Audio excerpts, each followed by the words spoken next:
Namaskar. A warm welcome to the World News, an Indian perspective on All India Radio. This is Gitanjali Huria Mathur, bringing glimpses of the major developments of the day from across the globe. Over the next half an hour, we shall bring to you the latest from the world of politics, economy, sports, entertainment, and more. External Affairs Minister S. Jaishankar meets his Australian counterpart in Sydney, focus on Indo-Pacific, Quad and G20. Japan says the ICBM missile firing by North Korea is a threat to regional security. 12 cheetahs from South Africa arrive at Kuno National Park in Madhya Pradesh. Longest river cruise MV Ganga Villas reaches Assam on Saturday, the trip to conclude on March 1st in Bogibeel, Assam. In cricket, Australia was 61 for 1 in their second innings against India at the stumps on day 2 of the second test in Delhi. Mahashivratri being celebrated across the country and Indian subcontinent with enthusiasm.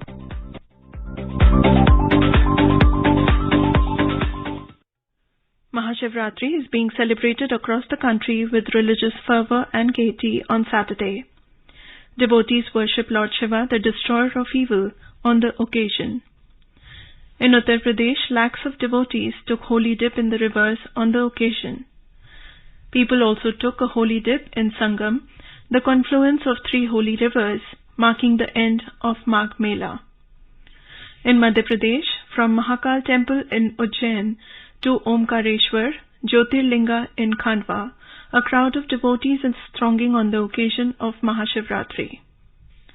In Sri Lanka, devotees thronged the historic Panch Ishwaram Temple, Punam Balavaneshwarar, Devastanam Kovil in Colombo, and several others in big numbers.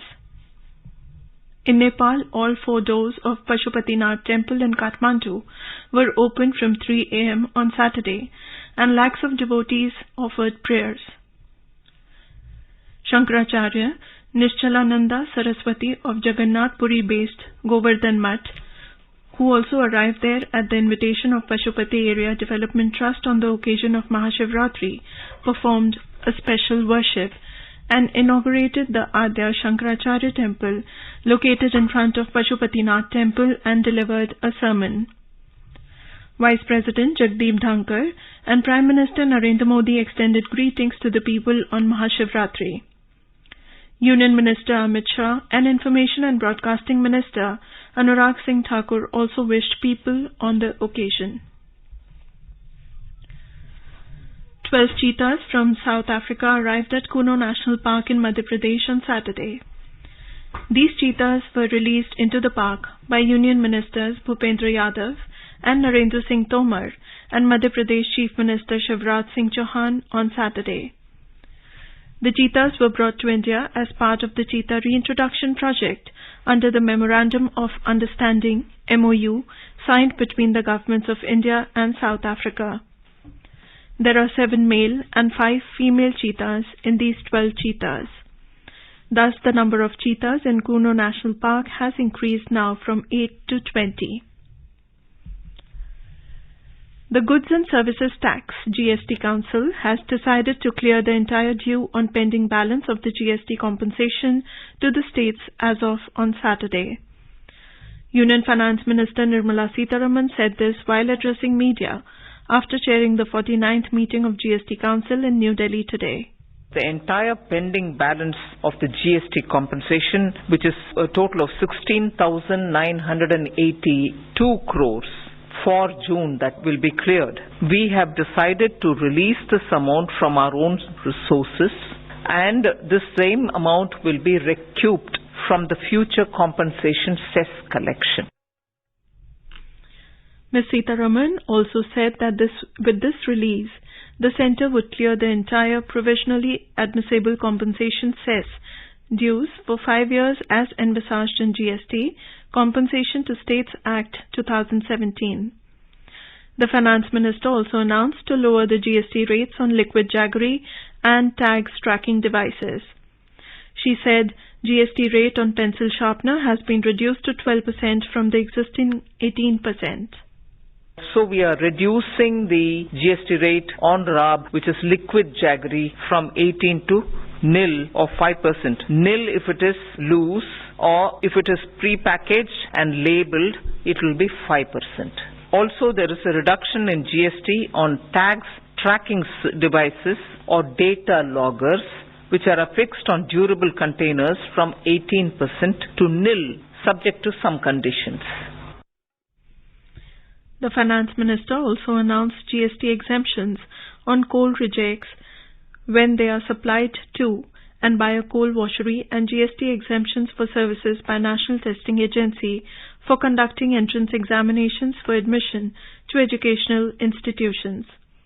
She also said that the Council has decided to rationalize the late fee on delayed filing of annual returns, or GSTR9, for 2022 to 23 onwards for small taxpayers with an annual turnover of up to 20 crore rupees. She said the GST Council decided to tax services supplied by courts and tribunals under the reverse charge mechanism. She said that the recommendations of the Group Minister GOM on capacity-based taxation and special compensation scheme in certain sectors mostly related to pan masala and gutka has been taken on board in today's GST Council meeting. She said the recommendation of another GOM on establishment of GST Appellate Tribunal has been accepted with change in language, and the modification in draft will be circulated in next 5 to 6 days. Nepal celebrated 260th Nepali Army Day on 18th February with President of Nepal Bidya Devi Bhandari lauding the contribution of the Nepali Army in carrying out its constitutional responsibilities efficiently in the country and also contributing to world peace. The President, as Supreme Commander-in-Chief of the Nepal Army, also praised the role played by Army in the successful completion of recently held 3 levels of elections in the country. Prime Minister Pushpa Kamal Dahal Prachanda expressed his gratitude for the sacrifice, dedication and support of Nepal Army in the service of the country and the people. External Affairs Minister Dr. S. Jaishankar held wide-ranging discussions with Australian Minister for Foreign Affairs Penny Wong at Sydney Harbour on Saturday.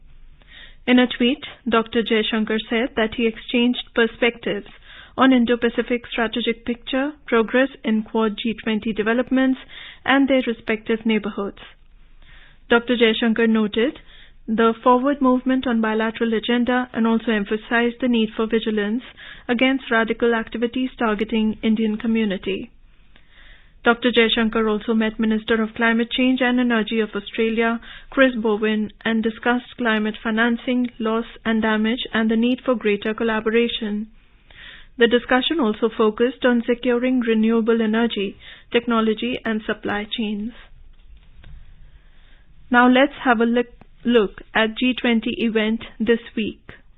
G20 India 2023. One Earth, one family, one future.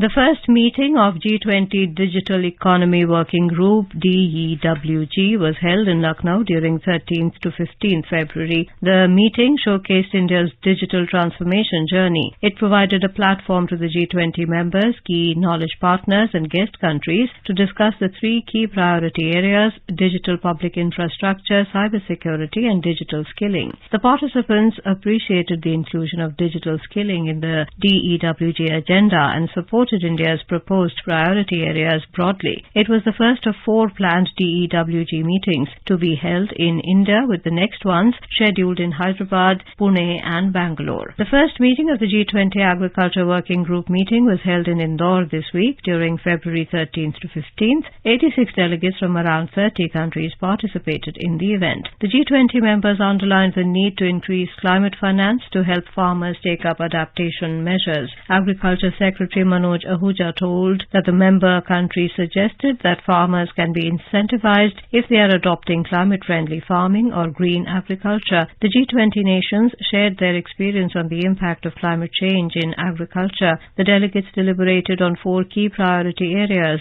These are food security and nutrition, sustainable agriculture with climate-smart approach, inclusive agriculture value chain and food supply system, and digitization of agriculture transformation. Agriculture Secretary Manoj Ahuja emphasized the need to have greater convergence and collaboration among the G20 member countries on agricultural research and development aspects. Union Minister for Civil Aviation and Steel Jyotiraditya Scindia also addressed the G20 delegates on the second day of the meeting. He gave a call to adopt 3S strategy for agriculture, smart, sustainable and serving all in the agriculture ecosystem. He said India is moving ahead with values of Vasudhaiva Kutumbakam, and with the International Year of Millets, health and nutritional values are being offered to the world by India. Mr. Scindia asserted the need to invest in the expansion of agriculture and adopt sustainable agriculture practices for a better future. So Krishi Udan has been a huge success, and when we talk about perishables, again, we should not limit ourselves only to agriculture, but agriculture, fisheries, it should cover across the board. It should cover horticulture, and you'll be surprised to know that our Assamese lemons, for example, and our jackfruit and our grapes from the northeast are being transported not only today through Krishi Udan to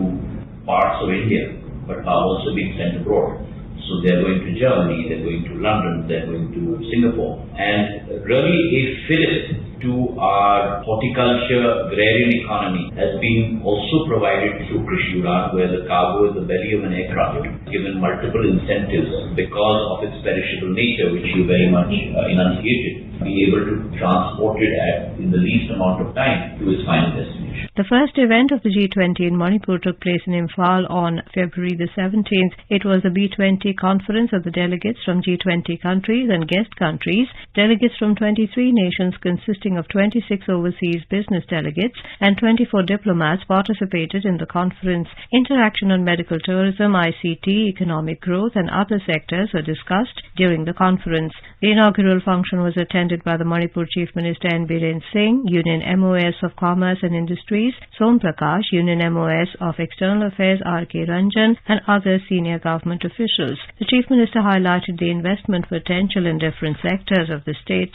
He said the Northeast region will be India's new engine of growth and Manipur will play an important role. The conference was a part of the official G20 Dialogue Forum for the global business community. The delegates will be in Manipur till Sunday and visit the historical and tourist places during their stay. This was the first of 4 such business conferences scheduled in the northeast region of the nation. The second one will be held in Aizawl in Mizoram from March the 1st to the 3rd. It will be followed by a conference in Sikkim's capital Gangtok from March 15th to 17th. The 4th conference will be in Kohima in Nagaland from April 4th to 6th. CII is organizing the B20 conferences in the northeast in partnership with the Ministry of External Affairs. The idea is to explore partnerships among business communities from G20 member countries for the development of critical sectors of the economy. Let us now move on to the upcoming G20 events in the next week and beyond. The first G20 Culture Working Group meeting will be held at Khajuraho in Madhya Pradesh from 22nd to 25th February. The meeting will harness the potential of existing and emerging technology to promote and facilitate access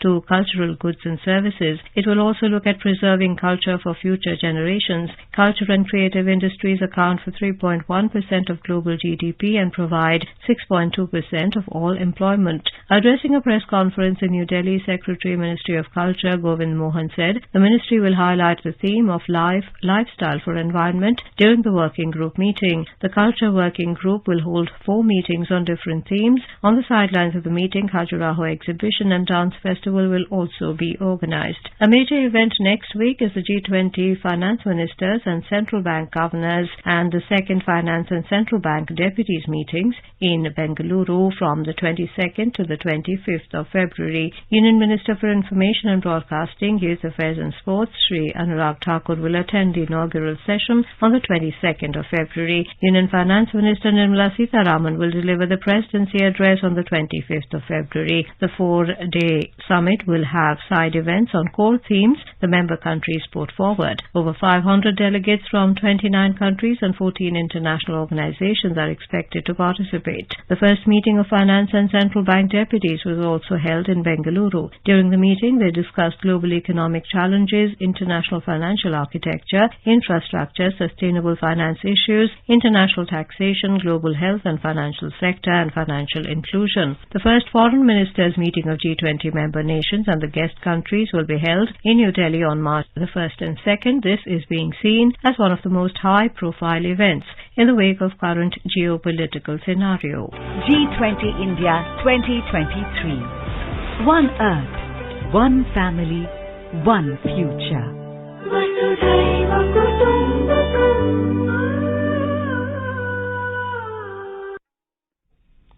External Affairs Minister S. Jaishankar has said that India is moving ahead to record the largest number of cashless transactions in the world. Speaking at the Raisina at Sydney Business Breakfast in Australia on Saturday, he said that the digital transaction is ensuring the integrity of delivery of various schemes. Dr. Jaishankar said this record number of digital transactions would not have been possible without opening bank accounts in large numbers. He said that digital governance has now become the basic mechanism today to do socio-economic delivery. Dr. Jaishankar said that in the last 4 years, India has been able to cover about 500 million people in health schemes, about the same number covered by pension schemes. Raisina at Sydney Business Breakfast was organised jointly by the Australian Strategic Policy Institute, ASPI, and India's Observer Research Foundation, ORF, in Sydney. This is All India Radio giving you the world news. Tourism Minister G. Kishan Reddy held a virtual meeting with the Minister for Border Affairs of Myanmar on Friday. In the context of recent developments inside Myanmar and their repercussions along the India-Myanmar border region, the two sides discussed the need to ensure peace, stability, and economic development along the border. The two sides also discussed Government of India's grant-in-aid connectivity projects in Myanmar aimed at infrastructure development in the country and economic well-being of the people of Myanmar. The Ministry of Development of Northeast Region said it was emphasized that an early restoration of peace and security and implementation of development projects in Myanmar will benefit the people residing along both sides of the border. India also sought continued cooperation of Myanmar authorities for early repatriation of trapped Indian nationals in the Mayawati region. In today's Hotspots section, we bring you a news commentary on India-Fiji ties on the upswing. India and Fiji share close, friendly and long-standing relations with a strong element of development partnership. This year marks the 75 years of the establishment of India's diplomatic relations with Fiji. India's links with Fiji commenced in 1879 when Indian labourers were taken there under indenture system to work on sugarcane plantations. Between 1879 and 1916, around 60,000 Indians were brought to Fiji. Beginning with early 20th century, Indian traders and others also started arriving in Fiji. India-Fiji bilateral relations have grown steadily during the years due to several ongoing initiatives and bilateral visits to and from Fiji. External Affairs Minister Dr. S. Jaishankar was on a visit to Fiji from the 15th to the 17th of February 2023.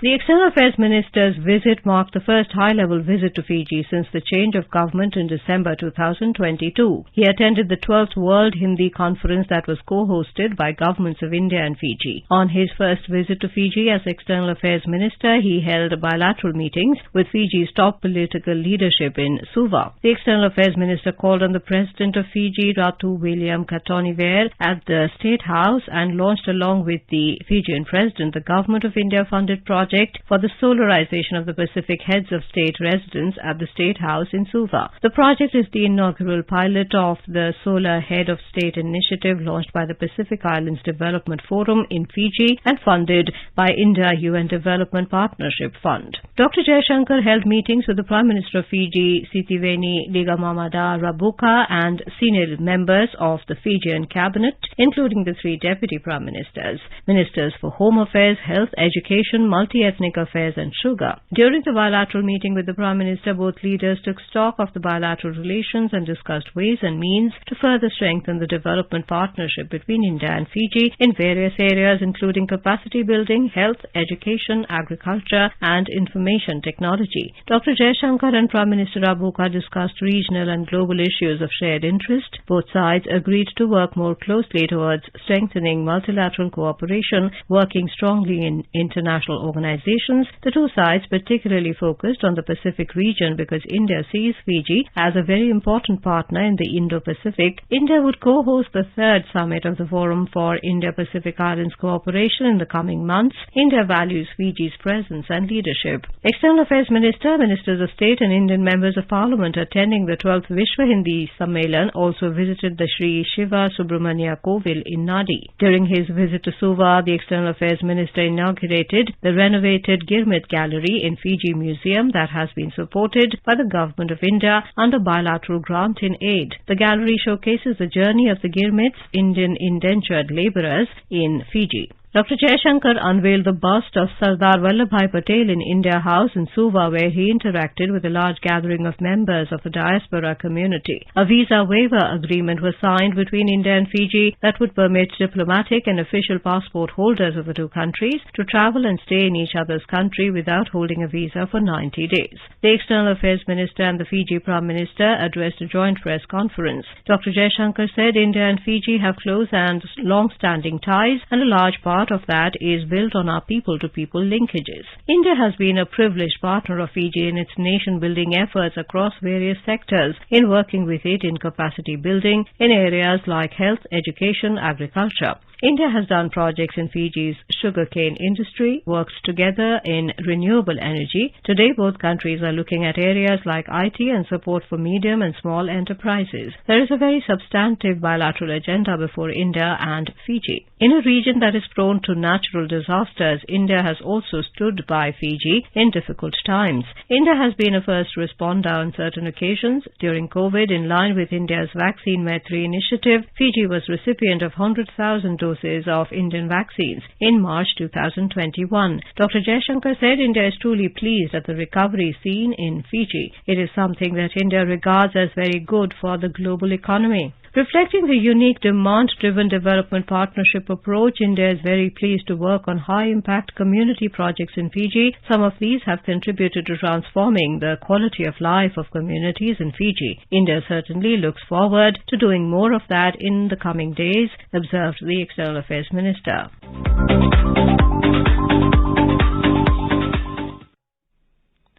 The world's longest river cruise, MV Ganga Vilas Ganga, reached Golpara in Assam on Saturday evening and anchored at Kachri Ghat. Earlier in the day, the river cruiser departed from IWAI Dhubri terminal. On Sunday, the tourists will visit the Sri Surya Pahar, a hilltop site in Golpara district famous for its terracotta and rock-cut sculpture depicting deities of Hinduism, Buddhism and Jainism. It is an archaeological survey of India, ASI's protected site of national importance. On Saturday, the tourists visited Ashurikandi village of Dhubri district of Assam to get the first-hand experience of traditional way of making terracotta and pottery. 26 Swiss and 2 German tourists also visited the Gurudwara Tegh Bahadur Sahibji and Victoria Park in the Dhubri town.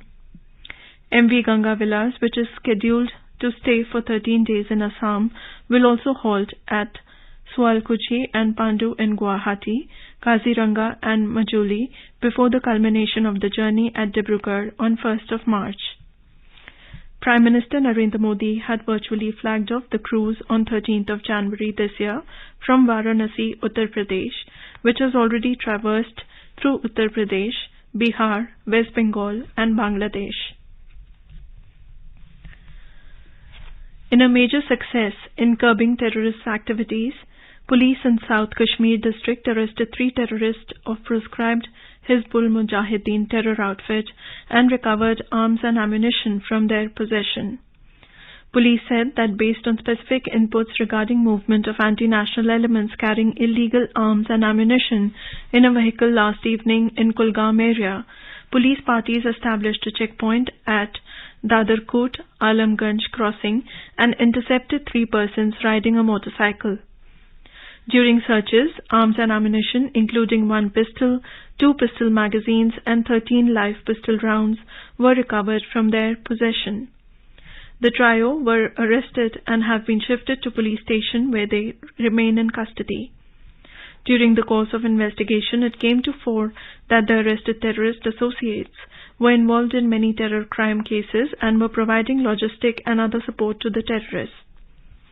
A case under relevant sections of law has been registered in police station Behbag and further investigation into the matter has been initiated. At least 53 civilians were killed in an attack in Syria's central desert province of Homs. The bodies of all victims taken to Palmyra State Hospital had gunshot wounds in the head. State media said the victims have been gathering desert truffles when they were attacked. There was no immediate claim of responsibility for the attack. The Department of Pension and Pensioners Welfare DPPW will hold a nationwide pension Adalat on 17th of next month through video conferences. The Adalat objective to resolution of pensioners' grievances within the framework of extant policy guidelines. The department has accentuated on the exigency of settlement of pending pension cases and subsequent grievances by the concerned officers, predominantly by the pension cases of superior senior citizens aged 80 years and above and family pension cases. North Korea fired an intercontinental ballistic missile ICBM on Saturday, the Japan government stated. The Japan's defense ministry confirmed that the missile flew for 66 minutes and landed in the Sea of Japan. This happened after Pyongyang showed off its massive military might in a parade that included more than a dozen of ICBMs. Earlier on Friday, North Korea threatened to unleash an unprecedentedly strong retaliation to any military drills between South Korea and the US. The annual springtime exercises, which are due to start next month, are designed to help fend off North Korea's increasing nuclear threats. But Pyongyang has long insisted the drills are in preparation to invade North Korea. Saturday's missile, the first to be launched since New Year's Day, splashed down west of Hokkaido in Japan's exclusive economic zone EEZ, which is a 200 nautical mile area off its coast at 18:27, 9:27 GMT, Japanese Prime Minister Fumio Kishida said. ICBMs are particularly worrying because of their long range, including mainland United States. South Korea's military reported the missile was launched from the Sunan district north of Pyongyang, where the international airport is located. It is also where North Korea has launched most of its recent ICBM tests. It is to be noted that North Korea's ballistic missile and nuclear weapon programs are banned by the UN Security Council. Yet, Pyongyang continues on with its weapons development and holds elaborate military parades to show them off. In men's cricket, Australia was 61 for 1 in their second innings against India at the stumps on day 2 of second test of Border Gavaskar Trophy at Arun Jaitley Stadium in Delhi. Earlier, India resumed their first innings at the overnight score of 21 and they were all out on the 262 runs in post-tea session on Saturday. For the hosts, Akshar Patel was highest scorer with 74 runs. For Australia, Nathan Lyon bagged 5 wickets. On Friday, Australia, who won the toss and opted to bat, scored 263 runs in the first innings. Indian team had won the first test and now aims for a 2-0 lead, while Australia will be trying to level the 4th match series. Now let us take a look at the major developments around the world as reported in the foreign press. The Financial Times writes European natural gas prices fall to 18-month low as energy crisis ebbs. South China Morning Post writes, the Chinese economic power plays make decisions that will impact the world. The Globe and Mail reports, cyclone death toll in New Zealand rises to 9 as recovery continues. The Japan Times reports, top G7 diplomats meet in Germany ahead of first anniversary of Ukraine war.